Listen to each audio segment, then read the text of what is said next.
Hey, my dudes, I hope you're doing well today. Man, it is hot in England. It's been cold, but now it is hot. So that's interesting, right? Not very much. That explains why I'm wearing shorts. But what we're really here today for is to look at the Nintendo PlayChoice-10 TM Super D-Lux, otherwise known as the PlayChoice 10 Super Deluxe by Nintendo. Now, originally, my first video, we looked at the new Astro City. That was fun. You can go back and take a look at that if you want. During the Naomi video, we established that the lighting in this shed is incredibly bad.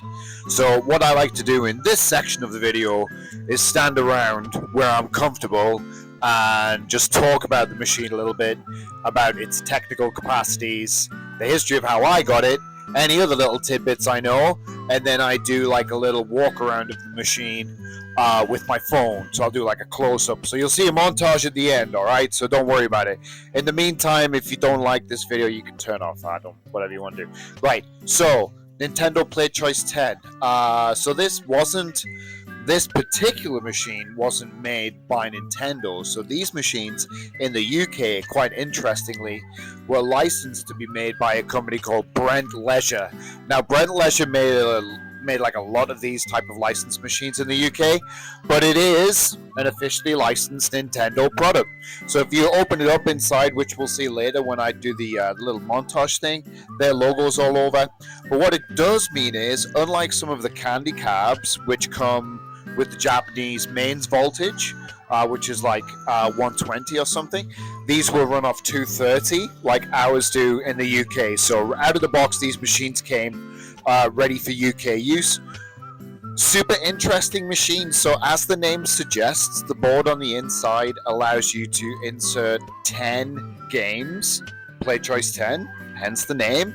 And this was devised by Nintendo originally so they could present their home console games to the arcade community. So you were out there in the arcade and you were playing, what would it be at the time? Well, you'd have arcade versions of like stuff like Gradius, like this, and Pac-Man and all those sort of big arcade games of the early to mid 80s. And suddenly you could try the home versions on a PlayChoice and then ask your mom when you got home to buy you a console. Now, I had a Master System.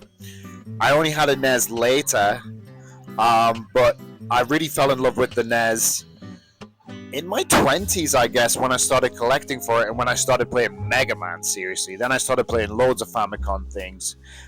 So yeah, the PlayChoice 10 itself, like I said, we got 10 games on the board. They're actually not like NES cartridges, though. You'll see when we look inside there. They're like little PCBs.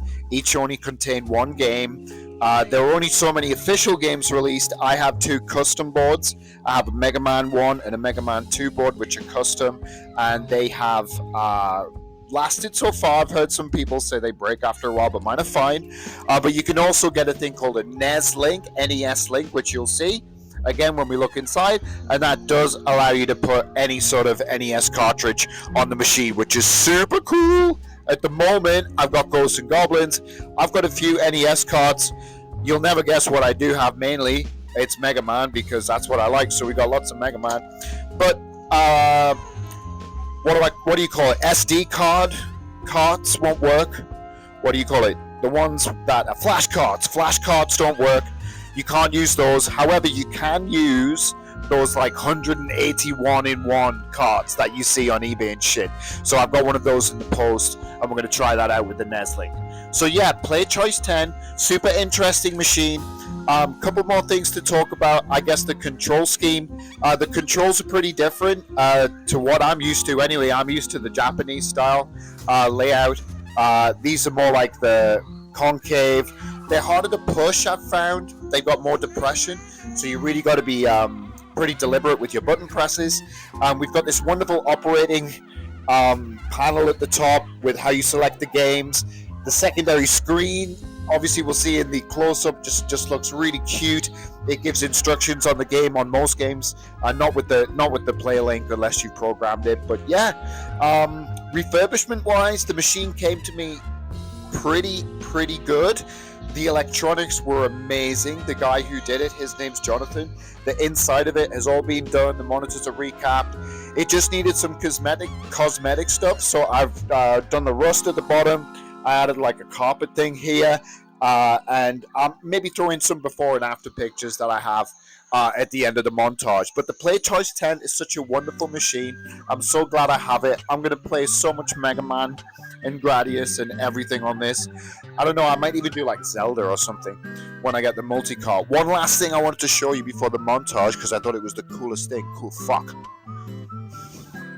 I put in this LED thing where the play choice is, look. Oh, yeah. And you could do like red, green, yellow, white. Isn't that amazing? Alright then, bye.